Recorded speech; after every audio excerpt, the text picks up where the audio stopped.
নমস্কার, আমি স্বপন। নিউজ নয়া ভারতে আপনাদের সকলকে স্বাগত। এই মুহূর্তে আমরা দাঁড়িয়ে রয়েছি কলকাতা হাইকোর্ট প্রাঙ্গণে। আমার সঙ্গে রয়েছেন বিশিষ্ট আইনজীবী রাহুল দাস।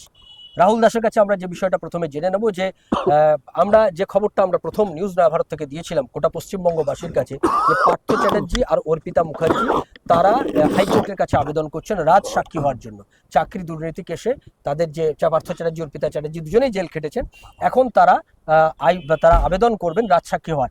এই গোটা বিষয় সংক্রান্ত আমরা রাহুল দাসের কাছে জেনে নেব যে এই বিষয় সংক্রান্ত আজকে কি ফাইল পিটিশন হয়েছে এবং তার সংক্রান্ত বিষয় ডিটেল রিপোর্টটা কি আছে। আমরা বেসিক্যালি আজকে পার্থ চ্যাটার্জি, যিনি প্রাক্তন শিক্ষামন্ত্রী ছিলেন, ওনার বিহাফে অ্যাডভোকেট প্রসেনজিৎ দাস এবং ওনার অর্পিতা দেবী যিনি আছেন, ওনার বিহাফে অ্যাডভোকেট পূর্ণচন্দ্র পান্ডা, এই দুজন একটা পিটিশন ফাইল করে, যেটা চিফ জাস্টিসের ঘরে, যে ওনারা দুজনে মিলে জয়েন্টলি 164-এ কিছু স্টেটমেন্ট দিতে চায়।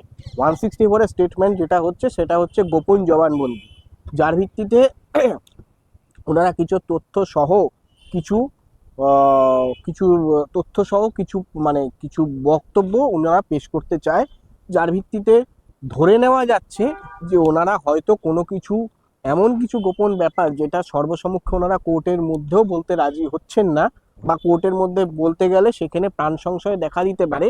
এবং সেখানে যখন পিটিশন ফাইল করছেন আজকে ওনাদের তরফ থেকে ওনাদের অ্যাডভোকেটরা, তখন ওনাদেরকে এটা পরিষ্কার বলা হচ্ছে যে আমাদের পিটিশনারের যে তাদের যে ক্লায়েন্ট, তাদের নিরাপত্তা সুনিশ্চিত করার জন্য কোর্টকে অ্যাসিওর করতে বলা হয়েছে, যার ভিত্তিতে এটা বুঝে নেওয়া যাচ্ছে যে হয়তো তারা রাজসাক্ষীর দিকে এগোতে চলেছে, যার জন্য 164-এ স্টেটমেন্ট দেওয়া।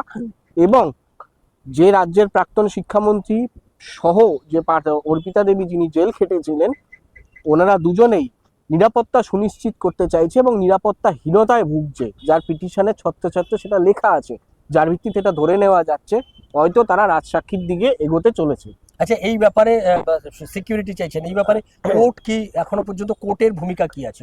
দেখুন, কোর্ট মামলাটা শুনলেন, কোর্টের তরফ থেকে চিফ জাস্টিস এই জিনিসটা, আজকে পিটিশন তো ফাইল হলো, আজকে মামলাটা শুনলেন। শোনার পরে এর পরবর্তী দিন ধার্য করা হয়েছে জানুয়ারির 10 তারিখ, সম্ভবত আমি যদি খুব ভুল না করি, জানুয়ারির 10 তারিখে এই দিন ধার্য করা হয়েছে। ওই দিন কমপ্লিট হিয়ারিং হবে এবং কোর্টের তরফ থেকে এটা বলা হয়েছে যদি ওনারা কোর্টে আসতে কোনো রকমভাবে অসুবিধার সম্মুখীন হতে পারে সেটাই আশঙ্কা থাকেন, তাহলে সেক্ষেত্রে ওনারা ভার্চুয়ালি 164-এর স্টেটমেন্ট দিতে পারেন, কারণ কোর্টে অনেকটা রাস্তা আসতে গেলেও তাদের হয়তো অনেকটা সমস্যা হতে পারে। যদি ওনারা মনে করেন যদি কোনো রকম কোনো সিকিউর প্লেসে ওনারা যাবেন, সেক্ষেত্রে কোর্টে আগাম ইন্টিমেট করতে হবে।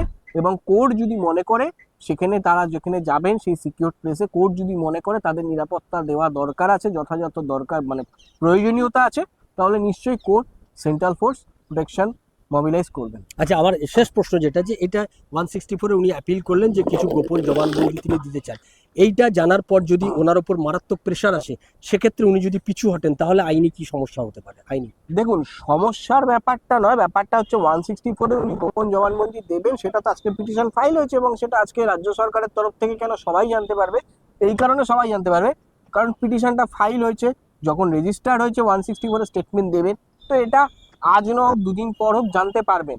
এবার জানার পরে যদি চাপ সৃষ্টি হয়, ওনারা কোর্টে জানাতে পারেন যে আমাদের উপর চাপ সৃষ্টি করা হচ্ছে, কারণ আমরা জানি ভ্যাকেশন চলে আসছে, 25 তারিখ থেকে 1 তারিখ পর্যন্ত ভ্যাকেশন আছে, কিন্তু ভ্যাকেশন বেঞ্চেও অনলাইনে আমাদের সিস্টেম আছে যে আমরা যে কোনো মামলা ফাইল করতে পারি, যে কোনো রকম কোনো সুবিধা অসুবিধা হলে সেটা আমরা জানাতে পারি।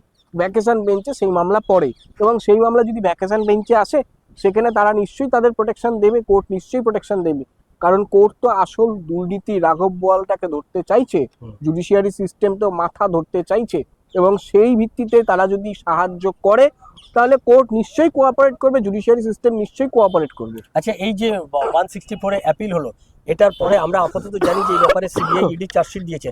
সিবিআই ইডির এখানে সেক্ষেত্রে কি ভূমিকা থাকতে পারে?